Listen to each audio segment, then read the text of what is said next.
ಶಾಂತಿ. Date ಆಗಿದೆ 31/12/1970. ಅವ್ಯಕ್ತ ಬಾಪ್ದಾದ ಮಧುಬನ. ಅವ್ಯಕ್ತ ಮುರಳಿ ಮಹಾವಾಕ್ಯ ಆಗಿದೆ, ಅಮೃತ್ ವೇಲೆ ಸೆ ಪರಿವರ್ತನ ಶಕ್ತಿ ಕಾ ಪ್ರಯೋಗ. ಅಮೃತ ವೇಳೆಯಿಂದ ಪರಿವರ್ತನ ಶಕ್ತಿಯ ಪ್ರಯೋಗ ಹೇಗೆ ಮಾಡೋದು ಅಂತ ಬಾಬಾ ಹೇಳ್ತಿದ್ದಾರೆ. ಬಾಬಾ ಹೇಳ್ತಾರೆ, ಅಮೃತ್ ವೇಳೆ ಅಂತಂದರೆ ಆದಿಕಾಲ. ಅಮೃತ್ ವೇಳೆ ಅಂತಂದ್ರೇನು? ದಿನದ ಆದಿಕಾಲ. ದಿನದ ಆದಿಕಾಲದಿಂದ ಇಡೀ ದಿನ ಮತ್ತು ಮಲಗುವವರೆಗೆ ನಾನು ಏನೇನು ಸಂಕಲ್ಪ ಮಾಡಬೇಕು, ಏನು ಸಂಕಲ್ಪ ಮಾಡಿದರೆ ನನ್ನಲ್ಲಿ ಪರಿವರ್ತನೆ ಆಗ್ತೈತಿ ಅಂತ ಬಾಬಾ ಇವತ್ತು ಹೇಳ್ತಿದ್ದಾರೆ. ಮೊಟ್ಟ ಮೊದಲಿಗೆ ಆದಿಕಾಲ ಅಂತಂದರೆ ಅಮೃತ್ ವೇಳೆನಲ್ಲಿ ಎದ್ದೇನು ಮಾಡಬೇಕು? ಮೇ ಕೌನ್ ಹೂ, ನಾನು ಯಾರು? ನಾನು ಆತ್ಮ.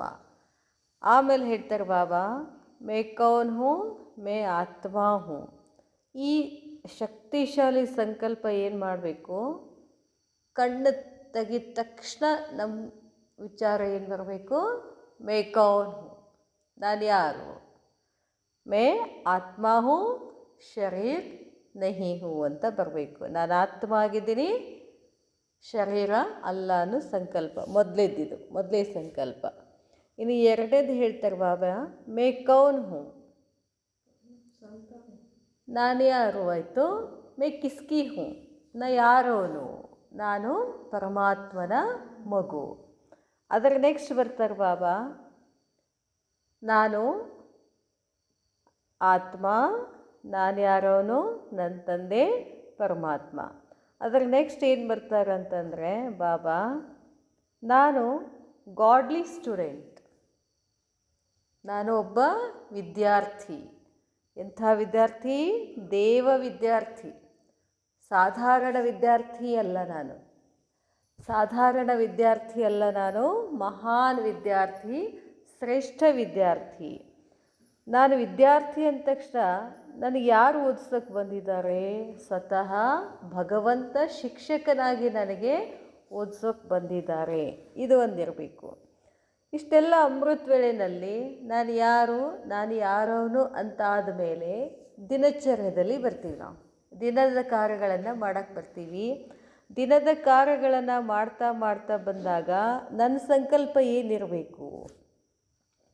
ಮೈ ಚೈತನ್ಯ ಮೂರ್ತಿ ಹೂ, ನಾನು ಆತ್ಮ ಏನಾಗಿದ್ದೀನಿ? ಚೈತನ್ಯ ಮೂರ್ತಿ. ನಾನು ಆತ್ಮ ಚೈತನ್ಯ ಮೂರ್ತಿ. ಈ ದೇಹ ಅನ್ನೋ ಮಂದಿರದಲ್ಲಿ ಕುಳಿತುಕೊಂಡಿದ್ದೀನಿ. ಈ ದೇಹ ಏನಿವಾಗ ಗುಡಿ, ಮಂದಿರ. ಈ ಮಂದಿರದಲ್ಲಿ ನಾನು ಆತ್ಮ ಮೂರ್ತಿಯಾಗಿ ಕೂತ್ಕೊಂಡಿದ್ದೀನಿ. ಮತ್ತು ನಾನು ಮೂರ್ತಿ ಯಾರು? ಬಾಪ್ದಾದಾನ ಪ್ರೀತಿಯ ಮೂರ್ತಿಯಾಗಿದ್ದೀನಿ. ನಾನು ಯಾರು? ಬಾಪ್ದಾದನ ಪ್ರೀತಿಯ ಮೂರ್ತಿ. ಈ ದೇಹ ಅನ್ನೋ ಮಂದಿರದಲ್ಲಿ ನಾನು ಕೂತಿದ್ದೀನಿ. ಈ ದೇಹವನ್ನು ಏನು ಮಾಡಬೇಕಾಗ್ತದೆ? ನಾನು ಶುದ್ಧ ಮಾಡಬೇಕಾಗ್ತದೆ. ಮಂದಿರ ಅಂದರೆ ಏನು ಮಾಡ್ತೀವಿ? ತೊಳಿತೀವಿ, ಸ್ವಚ್ಛ ಮಾಡ್ತೀವಲ್ಲ. ಈಗ ದೀಪ ಹಾಕ್ಲಿಕ್ಕತ್ತಾರ, ಏನೇನು ಮಾಡಾಕ್ತಾರೆ? ಎಲ್ಲ ಸ್ವಚ್ಛ. ನಿಜವಾಗ್ಲೂ ಸ್ವಚ್ಛ ಮಾಡಬೇಕಾಗಿರೋದೇನು? ಆತ್ಮ, ದೇಹ, ಇದನ್ನು ಸ್ವಚ್ಛ ಮಾಡಬೇಕು. ಎಷ್ಟು ಶುದ್ಧ ಮಾಡಬೇಕಾಗಿದೆ. ಈ ಸಂಕಲ್ಪಗಳು ನಮ್ಮನ್ನು ಏನು ಮಾಡ್ತವೆ? ನಮ್ಮನ್ನು ಪರಿವರ್ತನೆ ಮಾಡ್ತವೆ. ಬರೀ ನಾನು ಮೂರ್ತಿ ಅಲ್ಲ, ವಿಶೇಷ ಮೂರ್ತಿ. ಇದು ವಿಶೇಷ ಮಂದಿರ ಅಂತ ಸಂಕಲ್ಪ ಬರಬೇಕು. ಈ ಎಲ್ಲ ಸಂಕಲ್ಪಗಳು. ಆಮೇಲೆ ಮಂದಿರಕ್ಕೆ ಬೆಲೆ ಯಾವಾಗ ಬರ್ತದೆ?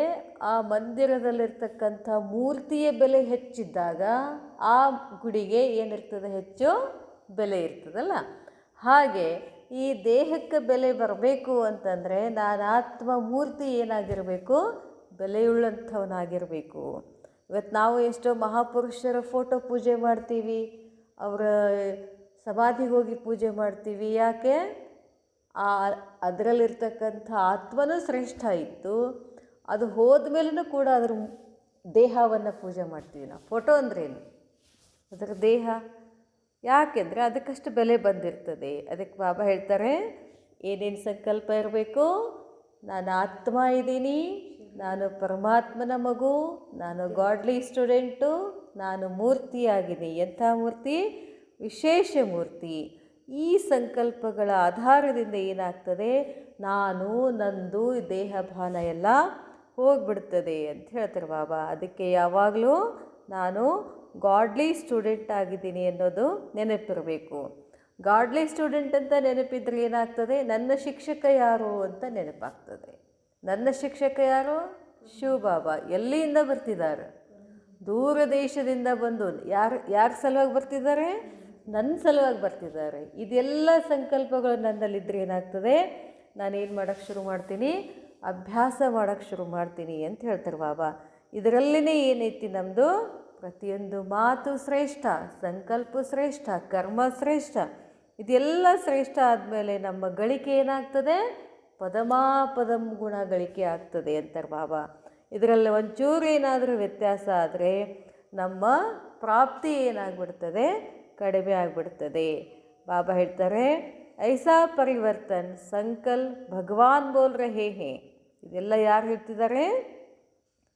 ಸ್ವತಃ ಶಿವಬಾಬಾ ನಮಗೆ ಹೇಳ್ತಿದ್ದಾರೆ. ಅದಕ್ಕೆ ಬಾಬಾ ಹೇಳ್ತಾರೆ, ಇನ್ನು ದಿನಚರ್ಯದಲ್ಲಿ ಬಂದಾಗ ನಾವು ಹೆಂಗಿರಬೇಕು ಅಂತ ಹೇಳ್ತಾರೆ ಬಾಬಾ, ನಾವು ಸಾಯಬೇಕು ಅಂತಾರೆ ಬಾಬಾ. ಹಳೆ ಜಗತ್ತಿನಿಂದ ಏನು ಮಾಡಬೇಕು, ಸತ್ತು ಬಿಡಬೇಕು. ಅದಕ್ಕೇನು ಹೇಳ್ತಾರೆ ಬಾಬಾ, ಮರ್ಜೀವ ಅಂತ ಹೇಳ್ತಾರೆ ಬಾಬಾ. ಎಷ್ಟೆಷ್ಟು ಮರ್ಜೀವ ಆಗ್ತೀವೋ ಅಷ್ಟು ನಮ್ಮ ಕರ್ಮಬಂಧನ ಏನಾಗ್ತದೆ, ಸಮಾಪ್ತ ಆಗ್ತದೆ. ಕರ್ಮಬಂಧನ ಹೋಗಿ ಏನಾಗ್ತದದು, ಸಂಬಂಧ ಆಗ್ತದೆ. ಅದರ ಕಾರಣವಾಗಿ ನಾವು ಇಲ್ಲಿ ಎಲ್ಲೂ ಸಿಕ್ಕಾಕೊಳ್ಳೋದಿಲ್ಲ ಅಂತಾರೆ ಬಾಬಾ. ನಾವಲ್ಲಿ ಸಿಕ್ಕಾಕೋತೀವಿ ಅಂತಂದ್ರೆ ಅರ್ಥ ಏನು, ನಮಗಿನ್ನೂ ಅದರ ಮೇಲೆ ಆಕರ್ಷಣೆ ಇದೆ, ಹಳೆ ಜಗತ್ತಿನ ಮೇಲೆ ಹೆಚ್ಚು ಆಕರ್ಷಣೆ ಇದೆ. ಮತ್ತು ಹೇಳ್ತಾರೆ ಬಾಬಾ, ಎಂಥ ಪಾಪಾತ್ಮ ಇದ್ದರೂ ಕೂಡ ಆ ಪಾಪಾತ್ಮನ ಮೇಲೆ ನಮಗೇನಿರಬೇಕು, ತರಸ್ಸಿರಬೇಕು, ಪಾಪ ಅನಿಸ್ಬೇಕು, ಅದರ ಮೇಲೆ ಕರುಣಾ ಬರಬೇಕು, ಅದರ ಮೇಲೆ ಘೃಣ ಬರಬಾರ್ದು, ತಿರಸ್ಕಾರ ಬರಬಾರ್ದು ಅಂತ ಹೇಳ್ತಾರೆ ಬಾಬಾ. ಯಾಕೆ? ನಾನು ಆತ್ಮ ಏನಾಗಿದ್ದೀನಿ, ವಿಶ್ವ ಕಲ್ಯಾಣಕಾರಿಯಾಗಿದ್ದೀನಿ. ಹೌದು, ಅವ ದುಷ್ಟಿದಾನ, ನೀ ಏನು ಮಾಡಬೇಕಾಗಿದಲ್ಲೇ, ನಿನ್ನ ಯಾಕೆ ಇಟ್ಟಿದ್ದೀನಿ ನಾನು ಇಲ್ಲೇ ಅಂತಾರೆ ಬಾಬಾ. ನಿನ್ನ ಡ್ಯೂಟಿ ಏನದಿಲ್ಲ, ಎಲ್ಲರನ್ನ ಕಲ್ಯಾಣ ಮಾಡೋದು, ಪ್ರತಿಯೊಂದು ಆತ್ಮನ ಕಲ್ಯಾಣಕಾರ.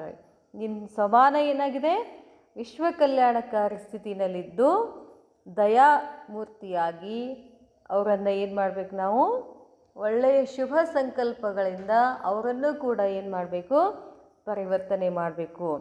ಆವಾಗ ನೀವೇನಾಗ್ತೀರಾ, ನಾಮಿ ಗ್ರಾಮಿ ಆಗ್ತೀರಾ, ಪ್ರಸಿದ್ಧಿ ಆಗ್ತದೆ. ನಿಮ್ಮದಷ್ಟೇ ಪ್ರಸಿದ್ಧಿ ಆಗೋದಿಲ್ಲ, ಪರಮಾತ್ಮನ ಸಾಕ್ಷಾತ್ಕಾರ ಆಗ್ತದೆ. ಆವಾಗ ನಿಮಗೊಂದು ಪ್ರೈಸ್ ಸಿಗ್ತದೆ. ಅದು ಯಾವುದು?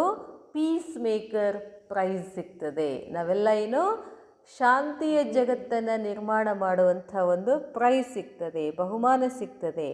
ಅದಕ್ಕಾಗಿ ಈ ಸಂಕಲ್ಪಗಳನ್ನು ಇಟ್ಕೊಂಡು ನೀವೇನು ಮಾಡಬೇಕು, ಪರಿವರ್ತನೆ ಆಗಬೇಕು. ಈ ಥರ ಮಾಡ್ತಾ ಹೋದರೆ ಎಲ್ಲೂ ನೀವು ಎದಕ್ಕೂ ಅಟ್ಯಾಚ್ ಆಗೋದಿಲ್ಲ, ಎಲ್ಲೂ ಸಿಕ್ಕಾಕೊಳ್ಳೋದಿಲ್ಲ ಅಂತ ಹೇಳ್ತಾರೆ ಬಾಬಾ. ಬಾಬಾ ಹೇಳ್ತಾರೆ, ಇನ್ನು ನೆಕ್ಸ್ಟ್ ಬರ್ತಾರೆ ಸೇವಾಕ ಸಂಬಂಧ. ಸೇವೆಯ ಸಂಬಂಧ ಹೆಂಗಿರಬೇಕು, ಅರ್ಥಾತ್ ತ್ಯಾಗ ತಪಸ್ವಿ ರೂಪ ಆಗಿರಬೇಕು. ನಮ್ಮ ಸೇವೆ ಹೆಂಗಿರಬೇಕು, ಸೇವೆನಲ್ಲಿ ತ್ಯಾಗ ಇರಬೇಕು, ಮತ್ತಲ್ಲಿ ತಪಸ್ವಿ ಇರಬೇಕು. ಪ್ರತಿಯೊಂದು ಸೇವೆ ಮಾಡುವಾಗ ನಾನು ಇಲ್ಲಿ ಕೂತ್ಕೊಂಡು ತಪಸ್ಸು ಮಾಡೋದಷ್ಟೇ ಅಲ್ಲಂತಾರೆ ಬಾಬಾ. ಸೇವಾ ಸಮಯದಲ್ಲಿನೂ ಕೂಡ ನಾನು ಏನಿರಬೇಕು, ತಪಸ್ವಿ ಇರಬೇಕು. ಸಚ್ಚಿ ಸೇವಾ ಕಿ ಲಕ್ಷಣ ಯಹಿ ತ್ಯಾಗ ಔರ್ ತಪಸ್ಯ. ನಿಜವಾದ ಸೇವೆ ಅಂತಂದ್ರೇನು, ಎಲ್ಲದರಲ್ಲೂ ನಾವೇನಿರಬೇಕು, ತ್ಯಾಗ ಮಾಡ್ತಿರಬೇಕು, ತಪಸ್ಸು ಮಾಡ್ತಿರಬೇಕು. ऐसे ही व्यवहार में भी डायरेक्शन प्रमाण निमित्त मात्र शरीर निर्वाह, लेकिन मूल आधार आत्मा का निर्वाह है. ನಾವೆಲ್ಲ ಏನು ಮಾಡ್ತಿದ್ವಿ, ಎದಕ್ಕೆ ಇಂಪಾರ್ಟೆನ್ಸ್ ಕೊಡ್ತಾ ಇದ್ದೀವಿ, ಶರೀರ ನಿರ್ವಾಹದ ಕಡೆ. ಹೊಟ್ಟಿನಿಂದ ಸಾಯುವವರೆಗೂ ಇದ್ರದ್ದೇ ಮಾಡೋದು. ಅದು ತಿಂದರೆ ಛಲ ಆಗ್ತದೆ, ಅದು ತಿಂದ್ರೆ ಶಕ್ತಿ ಬರ್ತದೆ, ಇದು ತಿಂದರೆ ಶಕ್ತಿ ಬರ್ತದೆ, ಅದು ತಿಂದ್ರೆ ಅಂದರೆ ಆ ಸಾಮಾನುಗಳು ತೊಗೊಂಬರ್ಬೇಕು.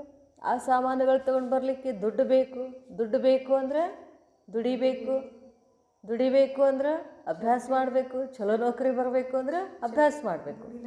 ಇದಕ್ಕೆ ಬರೀ ದೇಹದ ನಿರ್ವಹಣೆ ಮಾಡೋದ್ರ ಕಡೆನೇ ನಮ್ಮ ಗಮನ ಹೋಯ್ತು ವಿನಃ ಅದರ ಹಿಂದೆ ಅದರದೈತಿ ಮುಖ್ಯವಾಗಿ ಆತ್ಮನ ನಿರ್ವಹಣೆ ಮಾಡೋದು. ಅದರ ಕಡೆ ನಮ್ಮ ಗಮನನೇ ಹೋಗಲಿಲ್ಲ.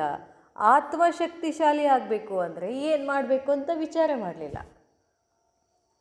ಆತ್ಮಶಕ್ತಿಶಾಲಿ ಆಗಬೇಕಂದ್ರೆ ಏನು ಮಾಡಬೇಕು? ನಾನು ಯಾರಂತ ತಿಳ್ಕೋಬೇಕು, ನನ್ನವನು ಯಾರಂತ ತಿಳ್ಕೋಬೇಕು, ನಾ ಇಲ್ಲಿ ಹೆಂಗೆ ಬದುಕಬೇಕು, ವ್ಯವಹಾರ ಹೆಂಗೆ ಮಾಡಬೇಕು ಹೇಳಿಕತ್ತಾರಲ್ಲ ಬಾಬಾ ಮೇಲೆ ಹೆಂಗಿರಬೇಕು ಅಂತ. ಅದಕ್ಕೆ ಹೇಳ್ತಾರೆ ಬಾಬಾ, ಶರೀರ ನಿರ್ವಾಹ के पीछे आत्मा का निर्वाह भूल नहीं जाना चाहिए. ದೇಹದ ನಿರ್ವಹಣೆ ಮಾಡ್ತಾ ಮಾಡ್ತಾ ಆತ್ಮನ ನಿರ್ವಹಣೆಯನ್ನು ಮರಿಬಾರ್ದು. व्यवहार करते शरीर निर्वाह और आत्मा निर्वाह दोनों का बैलेंस हो. ಏನೇ ವ್ಯವಹಾರ ಮಾಡಿರಿ ಅದರ ಜೊತೆಗೆ ಆತ್ಮನ ನಿರ್ವಹಣೆಯ ಬ್ಯಾಲೆನ್ಸು ಕೂಡ ಇರಬೇಕು. ನಹಿತೋ ವ್ಯವಹಾರ ಮಾಯಾ ಜಾಲ್ ಬನ್ ಜಾಯೇಗಾ. ಇಲ್ಲಾಂದ್ರೆ ಏನಾಗ್ಬಿಡ್ತದೆ, ಆತ್ಮನ ನಿರ್ವಹಣೆಯನ್ನು ಮರೆತು ಬಿಟ್ಟರೆ ಈ ವ್ಯವಹಾರ ಮಾಡ್ತಾ ಮಾಡ್ತಾ ಅಲ್ಲೇ ಸಿಕ್ಕಾಕೊಂಡು ಬಿಡ್ತೀವಿ. ನಾನು ಆತ್ಮ, ನಾ ಎದಕ್ಕೆ ಬಂದೆ, ಏನು ಮಾಡಬೇಕು ಅದೆಲ್ಲ ಏನು ಮಾಡಿಬಿಡ್ತೀವಿ, ಮರ್ತು ಬಿಡ್ತೀವಿ. धन की वृद्धि करते हुए भी याद की विधि भूली नहीं चाहिए. ಹಣ ಸಂಪಾದನೆ ಮಾಡುವ ನೆಪದಲ್ಲಿ ನಾನಾತ್ಮನ ವೃದ್ಧಿ ಮಾಡ್ಕೊಳ್ಳೋದನ್ನು ಮರಿಬಾರ್ದು ಅಂತ ಹೇಳ್ತಾರೆ ಬಾಬಾ. याद की विधि और धन की वृद्धि दोनों साथ साथ होना चाहिए. ಪರಮಾತ್ಮನ ನೆನಪು, ಈ ಹಣವನ್ನು ವ್ಯವಹಾರ ಸಂಪತ್ತು ಮಾಡೋದು ಎರಡು ಜೊತೆಗೇ ನಡಿಬೇಕು ಅಂತ ಹೇಳ್ತಾರೆ ಬಾಬಾ. ಧನ್ ಕಿ ವೃದ್ಧಿ ಕೆ ಪೀಛೆ ವಿಧಿ ಕೋ ಛೋಡ್ ನಹಿ ದೇನಾ ಹೈ. ಸಂಪತ್ತನ್ನು ಬೆಳೆಸುವುದರ ಜೊತೆಗೆ ಈ ಆತ್ಮನ ಶ್ರೇಷ್ಠತೆ ಮಾಡಿಕೊಳ್ಳೋದ್ರಲ್ಲಿ ಆ ವಿಧಿಯನ್ನು ಮರಿಬಾರ್ದು. इसको कहा जाता है लौकिक स्थूल कर्म भी कर्मयोगी की स्टेज में परिवर्तन करो. ಲೌಕಿಕ ಜೀವನದ ಏನೇ ಮಾಡ್ತಾ ಇದ್ರೂ ಅದರ ಜೊತೆಗೆ ಏನಿರಬೇಕಂತಾರೆ ಬಾಬಾ, ಆತ್ಮನ ನೆನಪಿರಬೇಕು. ಆವಾಗ ನಿಮಗೇನು ಹೇಳ್ತಾರೆ, ಕರ್ಮಯೋಗಿ ಸ್ಥಿತಿ ಅಂತ ಹೇಳ್ತಾರೆ. ಸಿರ್ಫ್ ಕರ್ಮ ಕರ್ನೆ ವಾಲೆ ನಹಿ ಲೇಕಿನ್ ಕರ್ಮಯೋಗಿ ಹೋ. ಬರೀ ಕೆಲಸ ಅಂತ ಮಾಡೋದಲ್ಲ, ಜೊತೆಗೆ ನೀವೇನಾಗಬೇಕು, ಕರ್ಮಯೋಗಿ ಆಗಬೇಕು. ಕರ್ಮ ಅರ್ಥಾತ್ ವ್ಯವಹಾರ, ಯೋಗ ಅರ್ಥಾತ್ ಪರಮಾರ್ಥ. ಕರ್ಮ ಅಂದ್ರೇನು ವ್ಯವಹಾರ, ಯೋಗ ಅಂದ್ರೇನು ಪರಮ ಅರ್ಥ. ಪರಮ ಅಂದ್ರೇನು ಶ್ರೇಷ್ಠ ಸ್ಥಿತಿನಲ್ಲಿರುವುದು ಪರಮಾರ್ಥ ಹೇಳ್ತಾರೆ ಬಾಬಾ. ಪರಮಾರ್ಥ ಅರ್ಥಾತ್ ಪರಂಪಿತಾ ಕಿ ಸೇವಾ ಕಾ ಅರ್ಥ ಕರ್ ರಹೇ ಹೇ. ಪರಮಾರ್ಥ ಅದರ ಅರ್ಥ ಏನು? ಇದು ಪರಮಾತ್ಮನ ಜಗತ್ತು. ಪರಮಾತ್ಮನ ಜಗತ್ತಿನಲ್ಲಿ ನಾವೇನು ಮಾಡ್ತಾ ಇದ್ದೀವಿ, ಸೇವೆ ಮಾಡ್ತಾ ಇದ್ದೀವಿ. ಪರಮಾತ್ಮನ ಹೆಸರಿನಲ್ಲಿ ಕರ್ಮ ಮಾಡೋದಕ್ಕೆ ಏನಂತ ಹೇಳ್ತಾರೆ, ಪರಮಾರ್ಥ ಅಂತ ಹೇಳ್ತಾರೆ ಬಾಬಾ. ತೋ ವ್ಯವಹಾರ और ಪರಮಾರ್ಥ ದೋನೋ ಸಾಥ್ ಸಾಥ್ ರಹೇ, ಎರಡು ಜೊತೆಗೆ ಇರಬೇಕು. इसको कहा जाता है ಶ್ರೀಮತ್ ಪರ್ ಚಲನೆ ವಾಲಿ ಕರ್ಮಯೋಗಿ. ಇವ್ರಿಗೆ ಹೇಳ್ತಾರೆ ಬಾಬಾನ ಶ್ರೀಮತದ ಪ್ರಕಾರ ನಡೆಯುವಂತಹ ಕರ್ಮಯೋಗಿ. ವ್ಯವಹಾರ ಕೆ ಸಮಯ ಪರಿವರ್ತನ್ ಕ್ಯಾ ಕರ್ನಾ ಹೇ. ಮತ್ತು ನೆಕ್ಸ್ಟ್ ಬರ್ತಾರೆ ಬಾಬಾ, ವ್ಯವಹಾರ ಮಾಡ್ತಾ ಏನು ಪರಿವರ್ತನೆ ಆಗಬೇಕು. ಮೈ ಸಿರ್ಫ್ ವ್ಯವಹಾರಿ ನಹಿ, ನಾನು ಕೇವಲ ವ್ಯವಹಾರ ಮಾಡೋಕ್ಕಿಲ್ಲ ಇಲ್ಲೇ, ಲೇಕಿನ್ ವ್ಯವಹಾರಿ ಔರ್ ಪರಮಾರ್ಥಿ. ವ್ಯವಹಾರಿನೂ ಇದ್ದೀನಿ, ಪರಮಾರ್ಥಿನೂ ಇದ್ದೀನಿ. ಅರ್ಥಾತ್ ಹಾಗಂದರೆ ಜೋ ಕರ್ ರಹಾ ಹೂँ ವಹ ಈಶ್ವರೀಯ ಸೇವಾರ್ಥ ಕರ್ ರಹಾ ಹೂँ. ನಾ ಏನೇ ಮಾಡಿದ್ರು ಏನು ಮಾಡ್ತಾ ಇದ್ದೀನಿ ಇಲ್ಲೇ, ಈಶ್ವರ. ಎಲ್ಲರೂ ಯಾರು ಮಕ್ಕಳಿಲ್ಲ, ನನ್ನ ಮಕ್ಕಳಂತ ಅನಿಸ್ಕೊಂಡವರು ಯಾರು? ಅವರು ಪರಮಾತ್ಮನ ಮಗು. ಅದನ್ನು ನನ್ನ ಮಗನಿಗಾಗಿ ಮಾಡ್ತೀನಿ ಅನ್ನಂಗಿಲ್ಲ. ಈಗ ಇದು ಪರಮಾತ್ಮನ ಮಗು ಅದ, ಇದ್ರದ್ದು ನಾನು ಏನು ಮಾಡಬೇಕಾಗ್ತದೆ, ಸೇವೆ ಮಾಡಬೇಕಾಗ್ತದೆ. ಅದಕ್ಕೆ ಬಾಬಾ ಹೇಳ್ತಾರೆ ವ್ಯವಹಾರಿ और ಪರಮಾರ್ಥಿ ಕಂಬೈನ್ಡ್ ಹೂँ. ವ್ಯವಹಾರನೂ ಮಾಡ್ತಾ ಇದ್ದೀನಿ, ಪರಮಾರ್ಥನೂ ಮಾಡ್ತಾ ಇದ್ದೀನಿ, ಎರಡು ಕಂಬೈನ್ಡ್ ಇದ್ದೀನಿ. ಯಹಿ ಪರಿವರ್ತನ್ ಸಂಕಲ್ಪ ಸದಾ ಸ್ಮೃತಿ ಮೇ ರಹೆ ತೋ ಮನ್ और ತನ್ ಡಬಲ್ ಕಮಾಯಿ ಕರ್ತೆ रहेंगे. ನೋಡ್ರಿ ಬಾಬಾ ಹೇಳ್ತಾರೆ, ಈ ಥರ ನೀವು ವ್ಯವಹಾರ ಸೇವಾ ಮಾಡ್ತಾ ಹೋದರೆ, ಈ ಸಂಕಲ್ಪ ಇಟ್ಕೊಂಡು, ಯಾವ ಸಂಕಲ್ಪ? ನಾನು ವ್ಯವಹಾರಿನೂ ಇದ್ದೀನಿ, ಪರಮಾರ್ಥಿನೂ ಇದ್ದೀನಿ ಅನ್ನೋ ಸಂಕಲ್ಪ ಇಟ್ಕೊಂಡು ಕರ್ಮ ಮಾಡ್ತಾ ಹೋದರೆ ಮನಸ್ಸು ಮತ್ತು ಈ ದೇಹ ಎರಡೂಗಳ ಗಳಿಕೆ ಆಗ್ತದೆ ಅಂತಾರೆ ಬಾಬಾ. ಬಾಬಾ ಹೇಳ್ತಾರೆ स्थूल धन भी आता रहेगा और मन से अविनाशी धन भी ಜಮಾ ಹೋತಾ रहेगा. ಪರಮಾತ್ಮನ ನೆನಪು ಮಾಡಿಕೊಂಡು ವ್ಯವಹಾರ ಪರಮಾರ್ಥ ಅಂದ್ಕೊಂಡು ಮಾಡ್ತಾ ಹೋದರೆ ನನ್ನ ಮನಸ್ಸು ಶಕ್ತಿಶಾಲಿ ಆಗ್ತದೆ, ದೇಹನೂ ಶಕ್ತಿಶಾಲಿ ಆಗ್ತದೆ, ಸಂಪತ್ತನ್ನು ವೃದ್ಧಿ ಆಗ್ತದೆ, ಮನಸ್ಸಿನ ಸಂಪತ್ತನ್ನು ವೃದ್ಧಿ ಆಗ್ತದೆ. ಮನಸ್ಸಿನ ಸಂಪತ್ತೇನು? ಮನಸ್ಸಿನ ಗುಣಗಳು, ಸಂಕಲ್ಪಗಳು ಶ್ರೇಷ್ಠ ಆಯಿತು ಅಂತಂದರೆ ನಾನು ಆತ್ಮನ ಕೂಡ ಏನಾಗ್ತೀನಿ? ನಂಬರ್ 1 ಆಗ್ತೀನಿ. ಬಾಬಾ ಹೇಳ್ತಾರೆ, ಏಕ್ ಹಿ ತನ್ ದ್ವಾರ, ಇದೇ ಒಂದು ದೇಹದ ಮುಖಾಂತರ ಏಕ್ ಹಿ ಸಮಯ, ಒಂದೇ ಸಮಯದಲ್ಲಿ ಮನ್ ಔರ್ ಧನ್ ಕಿ ಡಬಲ್ ಕಮಾಯಿ ಹೋತಿ रहेगी. ನಾನು ಆತ್ಮನ ಗಳಿಕೆನೂ ಆಗ್ತದೆ, ದೇಹದ ಸಂಪತ್ತಿನ ಗಳಿಕೆನೂ ಆಗ್ತದೆ.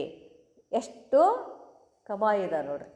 ಒಂದು ದೇಹ ಆರೋಗ್ಯವಾಗಿರ್ತದೆ, ಇನ್ನೊಂದು ಮನಸ್ಸು ಆರೋಗ್ಯವಾಗಿರ್ತದೆ, ಇನ್ನೊಂದು ನಾನು ಕರ್ಮಯೋಗಿ ಆಗ್ತೀನಿ, ಇನ್ನೊಂದು ನನ್ನ ಸಂಪತ್ತನ್ನು ವೃದ್ಧಿ ಆಗ್ತದೆ.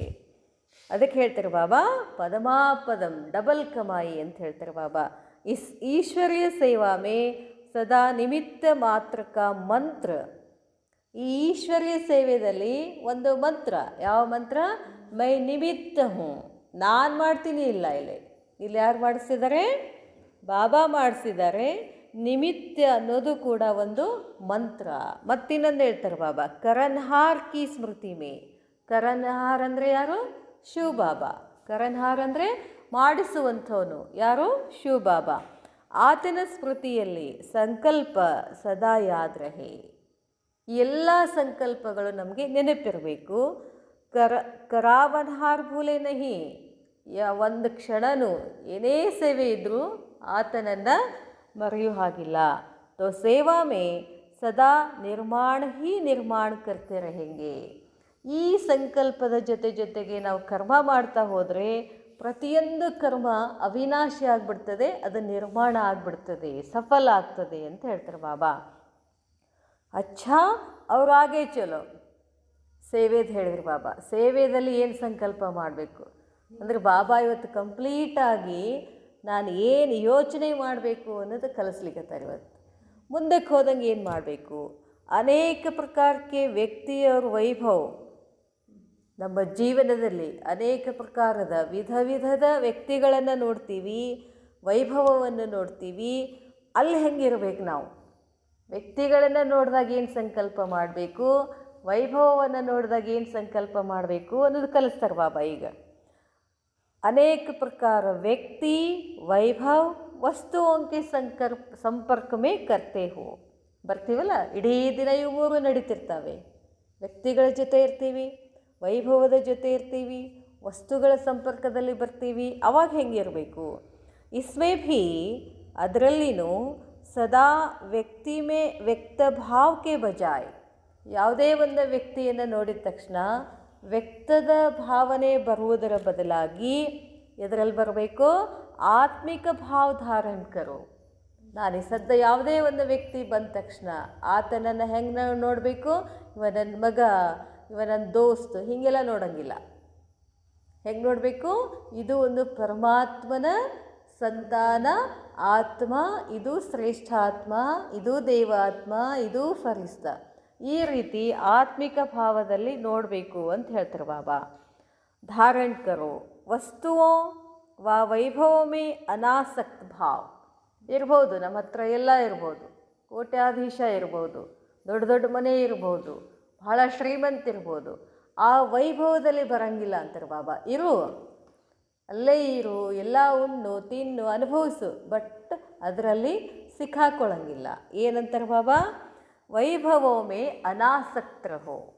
ಅದರಲ್ಲಿ ಆಸಕ್ತ ಇರಬಾರ್ದು, ಅನಾಸಕ್ತ ಆಗಿ. ಅನಾಸಕ್ತ ಭಾವ ಧಾರಣ ಕರೋ ತೋ वैभव और वस्तु अनासक्त के आगे दासी के रूप में होगी. ಬಾಬಾ ಹೇಳ್ತಾರೆ, ವಸ್ತು ಮತ್ತು ವೈಭವಗಳಲ್ಲಿ ಅನಾಸಕ್ತ ಭಾವವನ್ನು ಧಾರಣ ಮಾಡಿಕೊಂಡ್ರೆ ವೈಭವ ಮತ್ತು ವಸ್ತುಗಳು ಅನಾಸಕ್ತ ಎದುರುಗಡೆ ಅವೇನಾಗ್ಬಿಡ್ತವೆ? ನಿಮಗೆ ದಾಸಿ ಆಗ್ತವೆ. ನಾವು ಅದರಿಂದ ಬೆನ್ನು ಹತ್ತಿ ಹೋದ್ವಿ ಅಂತಂದ್ರೆ ಓಡ್ಕೊತ ಹೋಗ್ತಾವೆ. ನಾವು ಅದನ್ನು ಬಿಟ್ಟಿದ್ವಿ ಅಂತಂದರೆ ಅವು ನಮ್ಮ ಬೆನ್ನ ಹಿಂದೆ ಬರ್ತಾವೆ. ಇಷ್ಟೇ. ಎಲ್ಲನೂ ಯಾರ ಹಿಂದೆ ಯಾವುದರ ಹಿಂದೆ ಹೋಗ್ತೀವೋ ಅದು ನಮ್ಮಿಂದ ದೂರ ಹೋಗೋಕ್ಕೆ ಶುರು ಮಾಡ್ತವೆ. ಅದನ್ನು ಬಿಟ್ಟು ಇದ್ಬಿಡ್ರಿ, ಅವೆಲ್ಲ ನಮ್ಮ ಹತ್ರ ಬಂದುಬಿಡ್ತವೆ. ಇಷ್ಟೇ ಇದೆ. ಅದಕ್ಕೆ ಹೇಳ್ತಾರೆ ಬಾಬಾ, ಬಿಟ್ಬಿಡಿ ಅಂತಾರೆ ಬಾಬಾ, ಅನಾಸಕ್ತ ಆಗಿ. ಬಾಬಾ ಹೇಳ್ತಾರೆ, ಅನಾಸಕ್ತ ಭಾವ ವಾಲಕ್ಕೆ ಆಗೆ ಚುಂಬಕ್ ಕಿ ತರಹ ಫಸಾನೆ ವಾಲಿ ಹೋಗಿ. ಯಾರು ಅನಾಸಕ್ತ ಇರ್ತೀರಿ ನಿಮ್ಮ ಕಡೆನೇ ಆಕರ್ಷಿತವಾಗಿ ಬಂದುಬಿಡ್ತವೆ, ಚುಂಬಕ್ಕಿದ್ದಂಗೆ ನೀವು ಅಂತಾರೆ ಬಾಬಾ. ಜೋ छुड़ाना चाहो तो भी छूट नहीं सकते. ನೀವು ಅನಾಸಕ್ತ ಆಗಲಿಲ್ಲ ಅಂದರೆ, ಆಸಕ್ತ ಆದ್ರಿ ಅಂತಂದರೆ, ಅದರಲ್ಲಿ ಸಿಕ್ಕಾಕೊಂಡ್ರೆ, ಒಂದು ಸಲ ಅದರಲ್ಲಿ ಸಿಕ್ಕಾಕೊಂಡ್ರೆ ನೀವು ಅದರಿಂದ ಬಿಡಬೇಕು ಅಂತಂದರೆ ಬಿಡಿಸ್ಕೊಳ್ಳಿಕ್ಕಾಗಲ್ಲ ಅಂತಾರೆ ಬಾಬಾ. ಇಸ್ಲಿಯೇ व्यक्ति और वैभव के आत्मभाव और अनासक्त भाव का ಪರಿವರ್ತನ ಕರೋ. ಇಲ್ಲೇನು ಪರಿವರ್ತನೆ ಮಾಡಬೇಕು? ಯಾರೇನಾದರೂ ನೋಡಿದ್ರು ಆತ್ಮಿಕ ಭಾವದಲ್ಲಿರಬೇಕು, ವೈಭವ ವಸ್ತುಗಳನ್ನು ನೋಡಿದರೆ ಅಲ್ಲಿ ಅನಾಸಕ್ತ ಭಾವ ತೋರಿಸ್ಬೇಕು. ಅವರಾಗೆ ಚಲೋ ಮತ್ತು ಒಂದಕ್ಕೆ ಹೋಗಿ ಅಂತಾರೆ ಬಾಬಾ. ಅಂದರೆ ಬಾಬಾ ಹೇಳ್ತಾರೆ, ಇಡೀ ದಿನ ನಾನು ಏನು ಸಂಕಲ್ಪ ಮಾಡಬೇಕು, ಯಾವ್ಯಾವ ಸಂದರ್ಭದಲ್ಲಿ ಯಾವ್ಯಾವ ಥರ ಸಂಕಲ್ಪ ಮಾಡಬೇಕು ಅಂತ ಬಾಬಾ ಹೇಳ್ತಿದ್ದಾರೆ ಇವತ್ತು. ಮುಂದೇನು ಮಾಡೋದು? कोई भी पुरानी दुनिया के आकर्षणमय दृश्य अल्पकाल के सुख के साधन यूज़ करते हो व देखते हो तो उन साधनों व दृश्य को देख कहाँ कहाँ साधना को भूल साधन में आ जाते हो. ಬಾಬಾ ಹೇಳ್ತಾರೆ, ಹಳೆಯ ಜಗತ್ತಿನ ಆಕರ್ಷಣೀಯಮಯ ದೃಶ್ಯಗಳನ್ನು ನೋಡಿಕೊಂಡು ಅಲ್ಲಿ ಅನೇಕ ಸಾಧನಗಳಿರ್ತವೆ, ಯೂಸ್ ಮಾಡ್ತಾ ಇರ್ತೀವಿ, ಆ ಸಾಧನದಲ್ಲೇ ಸಿಕ್ಕಾಕೋಬೇಡಿ ಅಂತಾರೆ ಬಾಬಾ. ಅದು ಇದ್ರೇ ನಂದೆಲ್ಲ ನಡೀತದೆ, ಅದು ಇಲ್ಲ ಅಂದರೆ ನನ್ನ ಮುಂದೇನು ಜೀವನನೇ ಇಲ್ಲ ಅಂತ ಸಾಧನಗಳಲ್ಲಿ ಸಿಕ್ಕಾಕೋಬೇಡಿ. ಸಾಧನಗಳಲ್ಲಿ ಸಿಕ್ಕಾಕೋತಾ ಹೋದರೆ ಸಾಧನ ಮಾಡೋಕ್ಕಾಗೋದಿಲ್ಲ. ಸಾಧನಗಳು ಎದಕ್ಕೆ ನಮಗೆ? ಸಾಧನ ಮಾಡಲಿಕ್ಕೆ ಸಾಧನಗಳು ಬೇಕು. ನಾವೇನು ಮಾಡ್ತಿದ್ದೀವಿ? ಸಾಧನೆಯನ್ನು ಮರೆತುಬಿಟ್ಟು ಸಾಧನದಲ್ಲಿ ಏನಾಗ್ತಾ ಇದ್ದೀವಿ? ಸಿಕ್ಕಾಕೊಳ್ತಾ ಇದ್ದೀವಿ. ಅದಕ್ಕೆ ಹೇಳ್ತಾರೆ ಬಾಬಾ, ಸಾಧನೋಂಗೆ ವಶಭೂತ ಹೋ ಜಾತೆ ಹೋ. ಆ ಸಾಧನಗಳಿಗೆ ನಾವು ವಶಭೂತ ಆಗ್ತೀವಿ. ಇವತ್ತು ಇಡೀ ಜಗತ್ತು ಯಾವ ಸಾಧನೆಗೆ ವಶಭೂತ ಆಗಿದೆ? ಮೊಬೈಲ್ ಇಲ್ಲ ಅಂತಂದರೆ ಜೀವನನೇ ಇಲ್ಲ ಅನ್ನುವಂಥ ಸ್ಥಿತಿನಲ್ಲಿ ನಾವು ಬಂದು ತಲುಪಿದ್ದೀವಿ. ಮೊಬೈಲ್ ಎದಕ್ಕೆ? ಅದು ನನ್ನ ಸಾಧನೆಗೆ ಉಪಯೋಗ ಆಗಬೇಕೇ ಹೊರತು ನಾನು ಅದಕ್ಕೆ ವಶಭೂತ ಆಗಬಾರ್ದು. ऐसे समझो जैसे रेत के फाउंडेशन के ऊपर बिल्डिंग खड़ी कर रहे हो. ಏನು ಹೇಳ್ತಾರೆ ಬಾಬಾ? ಸಾಧನದ ಮೇಲೆ ಡಿಪೆಂಡ್ ಆಗಿದ್ದೀವಿ. ಸಾಧನ ಇದ್ರೇ ಸಾಧನ ಆಗ್ತೈತಿ ಅಂತ ಏನಾರು ಅಂದ್ಕೊಂಡಿದ್ವಿ ಅಂತಂದರೆ ಅದು ಹೆಂಗಾಗ್ತದಂತಂದರೆ, ಮರುಭೂಮಿನಲ್ಲಿ ಫೌಂಡೇಶನ್ ಹಾಕಿ ಬಿಲ್ಡಿಂಗ್ ಕಟ್ಟದಂಗಂತೆ. ಏನಾಗ್ತೈತಿ? ಮರುಭೂಮಿಯೋಗಿ ಮನೆ ಕಟ್ಟಿದ್ರೆ ಗಟ್ಟಿರ್ತದ ಮನೆ, ಏನಾಗ್ತಿರ್ತದೆ? ಅಳಗಡಕ್ಕೆ ಶುರು ಮಾಡ್ತದೆ. ಅದಕ್ಕೆ ಬಾಬಾ ಹೇಳ್ತಾರೆ, ಉಸ್ಕಾ ಕ್ಯಾ ಹಾಲ್ ಹೋಗಾ. ಅಂಥ ಮರುಭೂಮಿನಲ್ಲಿ ನೀವು ಮನೆ ಕಟ್ಟಿದರೆ ಏನಾಗ್ತದೆ? ಗಿರಾಕಿ ಯಹಿ ಹಾಲತ್ ಹೋಗಿ ಬೇಕಾದಷ್ಟು ಹಾಕಿ ಏನೇನೋ ಮಾಡು, ಆ ಬಿಲ್ಡಿಂಗ್ ಏನಾಗ್ತದೆ? ಕೆಳಗಡೆ ಬಿದ್ದು ಬಿಡ್ತದೆ. इसलिए यही परिवर्तन करो कि साधन विनाशी है. ನೆನಪಿರಲಿ, ಈ ಸಾಧನ ಒಂದಿಲ್ಲ ಒಂದು ದಿವಸ ಏನಾಗ್ತದೆ? ಇದು ವಿನಾಶಿ. ಈ ದೇಹನೇ ವಿನಾಶ ಆಗ್ತದೆ ಅಂತಂದಾಗ ದೇಹದಿಂದ ನಿರ್ಮಾಣ ಆದಂಥ ವಸ್ತುಗಳು ಕೂಡ ಏನಾಗ್ತವೆ? ವಿನಾಶ ಆಗ್ತವೆ. ಅದಕ್ಕೆ ಬಾಬಾ ಹೇಳ್ತಾರೆ, ಈ ವಿನಾಶಿ ಸಾಧನಕ್ಕೆ ಆಧಾರ ಪರ್ ಅವಿನಾಶಿ ಸಾಧನ ಹೋ ನಹಿ ಸಕ್ತಿ. ವಿನಾಶಿ ಸಾಧನಗಳನ್ನೇ ನೀವು ಆಧಾರ ಇಟ್ಕೊಂಡ್ರೆ ಸಾಧನ ಎಂದೂ ಆಗೋದಿಲ್ಲ ಅಂತ ಹೇಳ್ತಾರೆ ಬಾಬಾ. ಸಾಧನ ನಿಮಿತ್ತ ಮಾತ್ರ ಹೇ. ನಮಗವು ಬಳಕೆ ಮಾಡ್ಕೊಳಿಕ್ಕದಾವು. ಈಗ ನೋಡ್ರಿ, ಒಂದು ವಸ್ತು ಯಾವುದು ಏನೋ ಅದರಿಂದ ಏನೋ ಮಾಡ್ತಿರ್ತೀವಿ, ಇಡೀ ದಿನ ಅದನ್ನೇ ಹಿಡ್ಕೊಂಡು ಕೊಡೋಕ್ಕಾಗತ್ತೇನು? ಏನಂತಾರೆ? ಅದನ್ನೇ ಹಿಡ್ಕೊಂಡು ಕೊಡೋಕೆ, ಇದು ಭಾಳ ಉಪಯೋಗ ಆಗ್ತದ್ರಿ ಅಂತ ಹಿಡ್ಕೊಂಡು ಅಡ್ಡಾಡಿದ್ರೆ ಏನಂತಾರೆ? ಹಾಗೆ ಹೇಗಿತ್ತು ನಮ್ಮದು. ಅದನ್ನೇ ಹೇಳ್ತಾರೆ ಬಾಬಾ, ಸಾಧನಾ निमित्त है, साधन निमित्त मात्र है, साधना निर्माण का आधार है. ನಮ್ಮ ಸಾಧನೆ ಏನದಲ್ಲ ನಿರ್ಮಾಣ ಆಗ್ತಾ ಹೋಗ್ತಿರ್ತದೆ. ಅದಕ್ಕೆ ಹೇಳ್ತಾರೆ ಬಾಬಾ, ತೋ ಸಾಧನಕ್ಕೋ ಮಹತ್ವ ನಹಿ ದೋ, ಸಾಧನಾಕ್ಕೋ ಮಹತ್ವ ದೋ. ಸಾಧನೆಗಳಿಗೆ ಮಹತ್ವ ಕೊಡಬೇಡಿ, ಸಾಧನಗಳು ಅಂದರೆ ವಸ್ತುಗಳಿಗೆ ಮಹತ್ವ ಕೊಡಬೇಡಿ, ನಿಮ್ಮ ಸಾಧನೆಗೆ ಮಹತ್ವ ಕೊಡಿ. ತೋ ಸದಾ ಯೇ ಸಮझो कि मैं ಸಿದ್ಧಿ ಸ್ವರೂಪ್, ನಾನೇನಿದ್ದೀನಿ ಸಿದ್ಧಿ ಸ್ವರೂಪ್, ನ ಕಿ ಸಾಧನ್ ಸ್ವರೂಪ್. ಬಾಬಾ ಹೇಳ್ತಾರೆ ಸಾಧನಾ ಸಿದ್ಧಿ ಕೋ ಪ್ರಾಪ್ತ ಕರಾಯಿಗಿ. ನಮ್ಮ ಸಾಧನೆ ಏನದಲ್ಲ ಅದು ಸಿದ್ಧಿ ಮಾಡ್ತದೆ. ಸಾಧನೋं की आकर्षण में ಸಿದ್ಧಿ ಸ್ವರೂಪ್ ಕೋ ನಹಿ ಭೂಲ್ ಜಾओ. ಆ ವಸ್ತುಗಳ ಆಕರ್ಷಣೆಯಲ್ಲಿ ಸಿದ್ಧಿ ಸ್ವರೂಪ ಆಗುವುದನ್ನು ಮರ್ತು ಬಿಡಬೇಡಿ.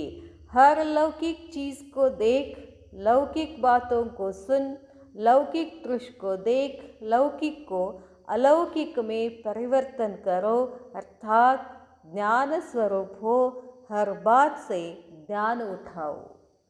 ಬಾಬಾ ಹೇಳ್ತಾರೆ ಸಾಧನಗಳ ಆಕರ್ಷಣೆಯಲ್ಲಿ ಬರೋದು ಬಿಟ್ಟು ಸಿದ್ಧಿ ಸ್ವರೂಪ ಆಗಿ ಲೌಕಿಕ್ ಚೀಸ್, ಬೇರೆ ಸ್ಥೂಲ ವಸ್ತುಗಳೇನಿದಾವಲ್ಲ ಅವುಗಳನ್ನು ನೋಡ್ತಾ, ಲೌಕಿಕ ಮಾತುಗಳನ್ನು ಕೇಳ್ತಾ, ಲೌಕಿಕ ದೃಶ್ಯಗಳನ್ನು ನೋಡ್ತಾ, ಈ ಎಲ್ಲ ಲೌಕಿಕತೆಯನ್ನು ಏನು ಮಾಡಬೇಕಾಗಿದೆ, ಅಲೌಕಿಕ ಕಡೆಗೆ ಪರಿವರ್ತನೆ ಮಾಡಬೇಕು. ಹೇಳಿದ್ರಲ್ಲ ಮೇಲೆಲ್ಲ ಬಾಬಾ, ಲೌಕಿಕವನ್ನು ತಗೊಂಡು ಅಲೌಕಿಕ ಕಡೆ ಪರಿವರ್ತನೆ ಮಾಡಬೇಕು ಅಂದರೆ ನಮ್ಮ ಸಂಕಲ್ಪಗಳು ಏನೇನು ಮಾಡಬೇಕು ಅಂತ ಬಾಬಾ ಹೇಳಿದರು. ಆದಿಕಾಲದಿಂದ, ಆದಿಕಾಲ ಅಂದರೆ ಒಂದು ದಿನದ ಆದಿಕಾಲ ಯಾವುದು? ಅಮೃತ್ ವೇಳೆ. ಅಮೃತ್ ವೇಳೆ ಎದ್ದ ತಕ್ಷಣ ಏನು ಸಂಕಲ್ಪ? ಮೈ ಕೌನ್ ಹೂँ, ಈ ಥರ ಹೇಳ್ತಾರೆ ಬಾಬಾ. ಬಾಬಾ ಹೇಳ್ತಾರೆ ಅಲೌಕಿಕದಲ್ಲಿ ಪರಿವರ್ತನೆ ಮಾಡಬೇಕು. ಪ್ರತಿಯೊಂದು ಕರ್ಮ, ಮಾತು, ಸಂಕಲ್ಪ ಏನಿರಬೇಕು? ಜ್ಞಾನ ಇರಬೇಕು ಅದರಲ್ಲಿ. ನೀ ಕರ್ಮ ಮಾಡಿದರೂ ಅದರಲ್ಲಿ ಜ್ಞಾನ ಇರಬೇಕು. ನೀನೊಂದು ಮಾತು ಆಡಿದರೂ ಅದು ಜ್ಞಾನದ ಮಾತಾಗಿರಬೇಕು. ನೀನೊಂದು ವಿಚಾರನೂ ಕೂಡ ಏನಿರಬೇಕು? ಜ್ಞಾನದ್ದೇ ಇರಬೇಕು. ಬಾತ್ ಮೇ ನಹಿ ಜಾओ, ಮಾತೊಳಗೆ ಹೋಗಬೇಡಿ, ಜ್ಞಾನ ಮೇ ಜಾओ, ಜ್ಞಾನದಲ್ಲಿ ಹೋಗಬೇಕು.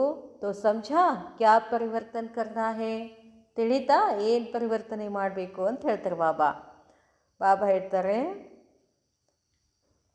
ಅಚ್ಚಾ ಆಗೆ ಚಲೋ, ಮತ್ತು ಬಾಬಾ ಮುಂದಕ್ಕೆ ಹೋಗೋಣ ಅಂತ ಹೇಳ್ತಾರೆ ಬಾಬಾ.